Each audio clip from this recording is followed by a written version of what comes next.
हरिशंकर परसाई के निबंध अपने पाठ्यक्रम में संकलित हैं। निबंधों का अध्ययन करने से पहले हम परसाई जी का सामान्य परिचय देखेंगे। इनका जीवन काल 1924 से 1995 तक रहा। परसाई जी हिंदी के प्रसिद्ध कवि और लेखक थे और इनका संबंध होशंगाबाद मध्य प्रदेश से था। इनका जन्म भी मध्य प्रदेश में ही हुआ और हिंदी में व्यंग्य विधा को प्रसिद्धि दिलाने में इनकी महत्वपूर्ण भूमिका रही है। और व्यंग्य विधा को हल्के फुल्के मनोरंजन की जो परंपरागत एक दीवार थी उससे निकालकर समाज के व्यापक प्रश्नों से जोड़ने का श्रेय भी परसाई जी को दिया जाता है। उनकी व्यंग्य रचनाएं हमारे मन में गुदगुदी पैदा नहीं करती बल्कि हमें उन सामाजिक यथार्थताओं के सामने खड़ा करती हैं जिनसे किसी भी व्यक्ति का अलग रह पाना लगभग असंभव है। लगातार खोखली होती जा रही हमारी सामाजिक और राजनीतिक व्यवस्था में पिसते जा रहे मध्यम वर्ग की मन की सच्चाइयों को उन्होंने बहुत ही निकटता से अभिव्यक्त किया है। सामाजिक पाखंड और रूढ़िवादी जीवन मूल्यों की खिल्ली उड़ाते हुए उन्होंने सदैव विवेक और विज्ञान संबद्ध दृष्टि को प्रस्तुत किया। उनकी भाषा शैली में भी काफ़ी अपनापा है और उससे पाठक ये महसूस करते हैं कि लेखक काफ़ी समीप है। और उन्होंने नागपुर विश्वविद्यालय से हिंदी में एमए किया।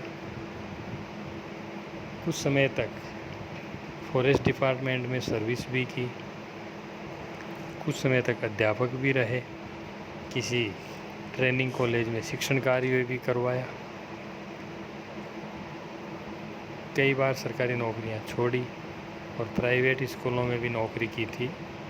और 1957 में तो नौकरी छोड़ करके स्वतंत्र लेखन की दुनिया में कदम रख दिया था। वसुधा नाम की जो साहित्यिक मासिक पत्रिका थी वो काफ़ी प्रसिद्ध मिली उसको। जबलपुर से इन्होंने निकाली थी। इसके अलावा इनके कहानी उपन्यास निबंध तो हैं ही, लेकिन मुख्यतः व्यंग्यकार के रूप में ये प्रसिद्ध हैं। नई दुनिया जो है उसमें सुनो भई साधो, नई कहानियों में 5वां कालम और उलझी तथा कल्पना में और अंत में इत्यादि इनकी रचनाएं हैं। और इसके अलावा परसाई जी का एक स्तंभ आता था एक अखबार में, उसका नाम था पूछिए परसाई से। जो देशबंधु न्यूज़पेपर था जो कि जबलपुर रायपुर से निकलता था, उसमें पाठकों के प्रश्नों के उत्तर देते थे उस स्तंभ में। पहले थोड़े हल्के सवाल थे, धीरे धीरे परसाई जी ने लोगों को गंभीर और सामाजिक राजनीतिक प्रश्नों की ओर प्रेरित कर दिया था। इस स्तंभ के माध्यम से भी उनको काफ़ी प्रसिद्धि मिली। और जैसा कि अपने पाठ्यक्रम में है विकलांग श्रद्धा का दौर, उस रचना को साहित्य अकादमी पुरस्कार भी मिल चुका है। कहानी संग्रह भी काफ़ी प्रसिद्ध रहे हैं इनकी कई रचनाएं प्रसिद्ध हैं, जैसे हंसते हैं रोते हैं, जैसे उनके दिन फिरे, रानी नागपनी की कहानी, बोलाराम का जीव, तिरछी रेखाएं नामक इनका संस्मरण भी बहुत प्रसिद्ध रहा है। तट की खोज,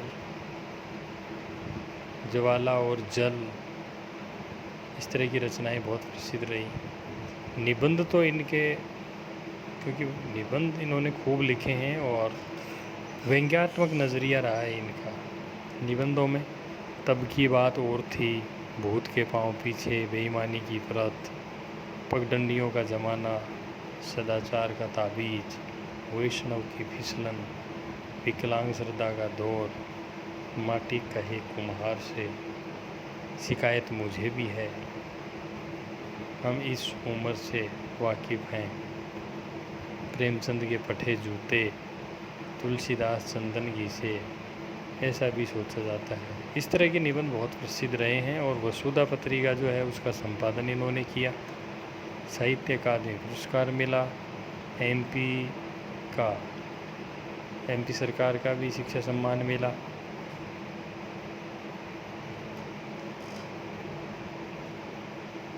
इस तरह से हरिशंकर परसाई का जीवन काल और रचना काल यदि हम देखते हैं, यद्यपि उन्होंने उपन्यास, निबंध, कहानी, पत्रिकाओं का संपादन, सभी तरह के रचनाक्रम उन्होंने किए हैं, लेकिन व्यंग्य रचनाओं ने उनको काफ़ी प्रसिद्धि दिलवाई है। और उन व्यंग्य रचनाओं में से ही जो एक व्यंग्यात्मक निबंध है विकलांग श्रद्धा का दौर, वह अपने पाठ्यक्रम में संकलित किया गया है और उसमें लेखक ने बहुत ही सटीक दृष्टिकोण अभिव्यक्त किया है।